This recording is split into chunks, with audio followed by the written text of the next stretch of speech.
Hello everyone, welcome back. So in this video, we will continue the material from the previous subchapter. Let's start with the explanation. Welcome back everyone. In today's video, we will delve deeper into the topic of limits, specifically focusing on the subchapter limits of trigonometric function. I'll be explaining this material in English, so I apologize in advance for any mistakes in my words and or pronunciation, as I am still learning and I truly appreciate your understanding. In today's video subchapter, we will embark on an enlightening journey through the following key topics: introduction, basic limits of trigonometric functions, limits involving trigonometric identities, substitution approach to trigonometric limits, and a thoughtful conclusion and recap. Introduction.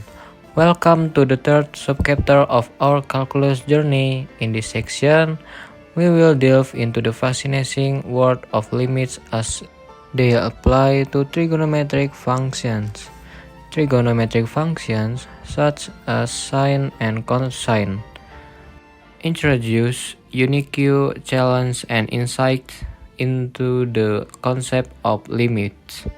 Let's explore how these functions behave as we approach certain values. Basic limits of trigonometric functions.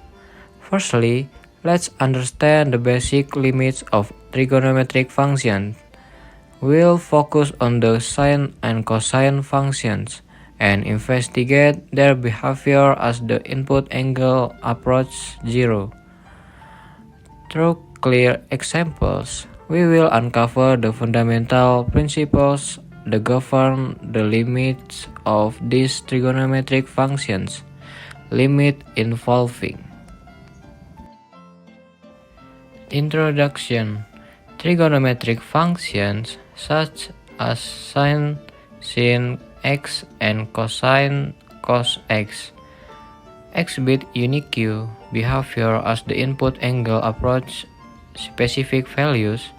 Let's explore the basic limits of these functions to gain insight into their fundamental properties. Sine function limit. Consider the limit as x approaches 0 of sin x. This basic limit is fundamental in calculus.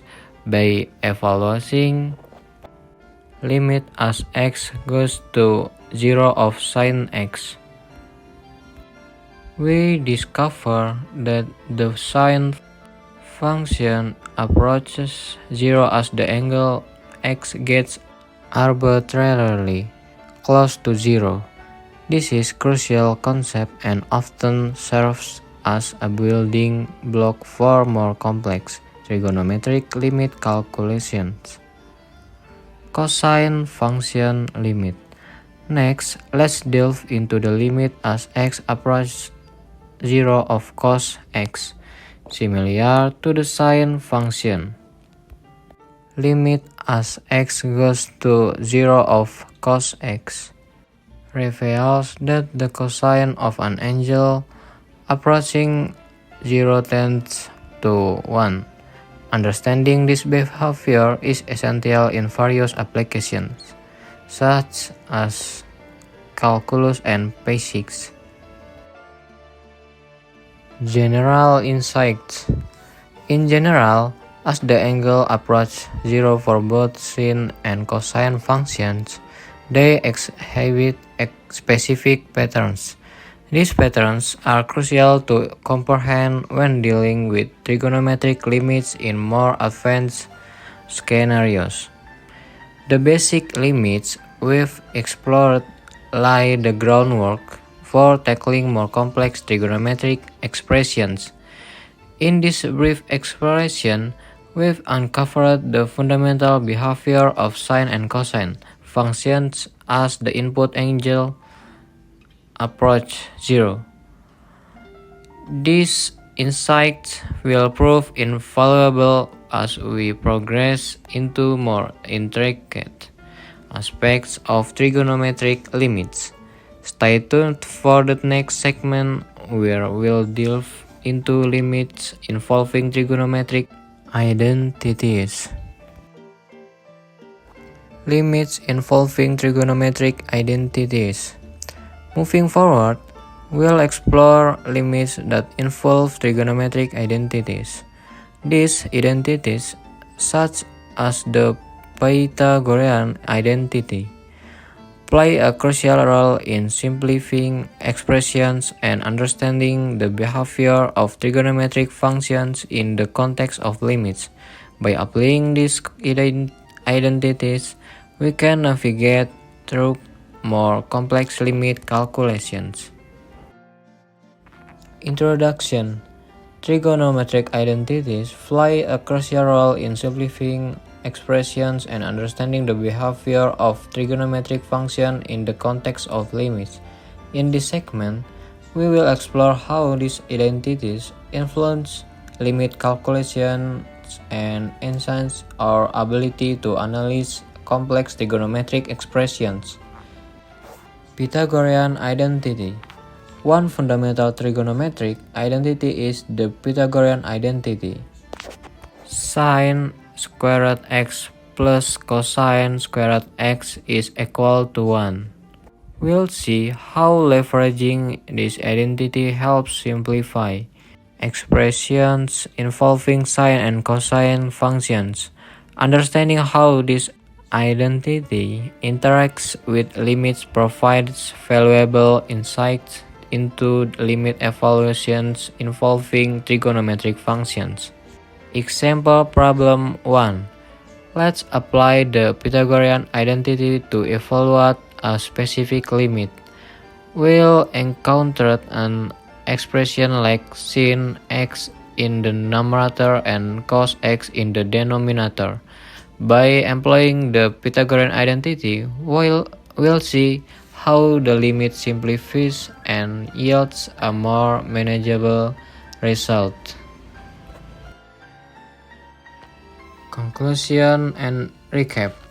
In conclusion, mastering trigonometric identities significantly enhances our ability to navigate through complex limit problems. By leveraging identities like the Pythagorean, we get powerful tools to simplify expressions and gain deeper insights into the behavior of trigonometric functions in the context of limit. In this segment, we've scratched the surface of how trigonometric identities contribute to limit calculation. Join us in the next video as we delve into the substitution approach for evaluating trigonometric limits, completing our exploration of this fascinating topic. Substitution approach to trigonometric limits. Additionally, we will discuss the substitution approach for evaluating trigonometric limits. This technique involves substituting specific expressions to simplify the limit calculations. We'll walk through examples that highlight the effectiveness of substitution in dealing with trigonometric limits. Introduction. Welcome to the segment of the substitution approach to trigonometric limits. In this session, we'll explore a powerful technique that involves substituting specific expressions to simplify the evaluation of trigonometric limits. This approach proves particularly effective in dealing with more complex trigonometric functions. Key concepts of substitution. The substitution approach involves strategically choosing substitutions that simplify the expression while maintaining the original limit's integrity.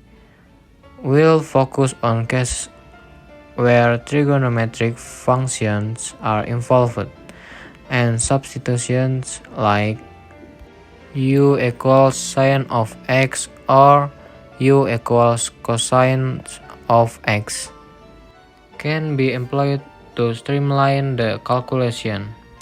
Example problem. To illustrate the power of substitution, let's work through a concrete example.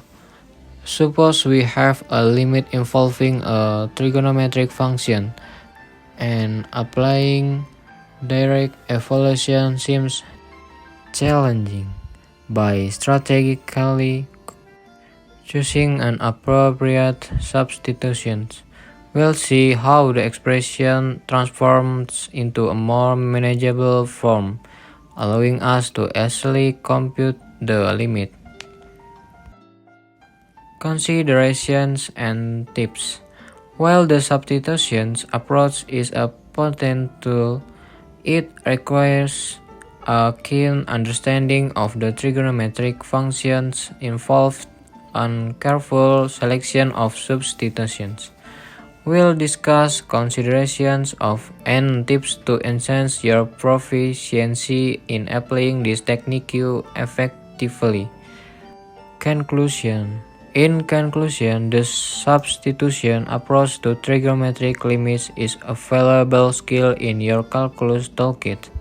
It enables you to navigate through intricate expressions, making the evaluation of limit involving trigonometric functions more accessible. As we move forward in our exploration, keep this technique in mind as a powerful strategy to simplify and conquer complex trigonometric limits. Join us in the next segment as we recap and reinforce the key concepts covered in our explorations of limits involving trigonometric functions. Conclusion and recap. To wrap up, we'll summarize the key concepts covered in this subchapter. Understanding the limits of trigonometric functions is a crucial step in mastering calculus, and these insights will pave the way for more advanced topics. Join us as we conclude our exploration of limits in the realm of trigonometry. Recap. In this comprehensive exploration of limits involving trigonometric functions, we've covered fundamental concepts from basic limits of sine and cosine to the application of trigonometric identities and the powerful substitution approach. We delved into the Pythagorean identity, unlocking key tools for simplifying complex expressions. Key takeaways. 1. Basic limits. Understanding how sine and cosine behave as the input approach 0. 2. Trigonometric identities. Leveraging tools like the Pythagorean identity to simplify expressions. 3. Substitution approach. Strategically choosing substitutions to simplify and evaluate trigonometry limits. Closing thoughts. As we progress in calculus, mastering these concepts in foundational trigonometric limits offers insights into the behavior of functions, paving the way for more advanced calculus topics. Stay tuned for our continued exploration into the fascinating world of mathematical limits. Thank you so much for watching this video until the end. I truly appreciate your time and engagement. I hope you found the information valuable and that it adds value to your day. Thank you again, and until next time, take care and keep learning.